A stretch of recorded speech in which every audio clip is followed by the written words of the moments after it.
We're here in Columbus today for a campaign rally, and in their first joint interview, I asked them about a statement Governor Palin made on Saturday, which didn't seem to square with her running mate's position on Pakistan. Over the weekend, Governor Palin, you said the U.S. should absolutely launch cross-border attacks from Afghanistan into Pakistan to, quote, stop the terrorists from coming any further in. Now, that's almost the exact position Barack Obama has taken and that you, Senator McCain, have criticized as something you do not say out loud. So, Governor Palin, are you two on the same page? We had a great discussion with President Zardari as we talked about what it is that America can and should be doing together to make sure that the terrorists do not cross borders and do not ultimately put themselves in a position of attacking America again or her allies. And we will do what we have to do to secure the United States of America and her allies. Is that something you shouldn't say out loud, Senator McCain? Of course not. But look, I understand this day and age gotcha journalism. Was that a pizza place?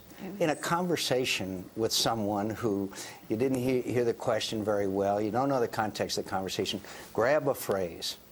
Governor Palin and I agree that you don't announce that you're going to attack another country. Are you sorry you said it, Governor? In fact, wait a minute. Before you say, is she sorry she said it? This was a gotcha soundbite. That, well, she was it wasn't in a gotcha. She was talking to a voter. She was in a conversation with a group of people and talking back and forth. And I'll let Governor Palin speak for herself. In fact, you're absolutely right on. In the context, this was a voter, a constituent, hollering out a question from across an area, asking, what are you going to do about Pakistan? You better have an answer to Pakistan. I said, we're going to do what we have to do to protect the United States of America. Well, you were pretty specific about what you wanted to do, cross-border. Well, as Senator McCain is suggesting here also, never would our administration get out there and show our cards to terrorists, in this case to enemies, and let them know what the game plan was, not when that could ultimately adversely affect a plan to keep America secure. What did you learn from that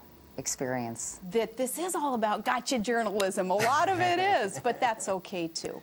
Governor Palin, since our last interview, you've gotten a lot of flack. Some Republicans have said you're not prepared, you're not ready for prime time.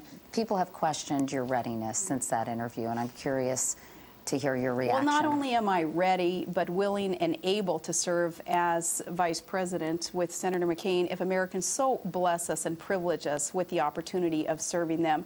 Ready with my executive experience as a city mayor and manager, as a governor, as a commissioner or regulator of oil and gas. This is not the first time that I've seen a governor being questioned by some, quote, expert. I remember that Ronald Reagan was a cowboy. President Clinton was a governor of a very small state that had no experience either. In fact, I remember how easy it was going to be for Bush 1 to defeat him. I still recall, that one. But the point is, I've seen underestimation before. I'm very proud of the excitement that Governor Palin has ignited with our party and around this country. It is a level of excitement and enthusiasm, frankly, that I haven't seen before, and I'd like to attribute it to me.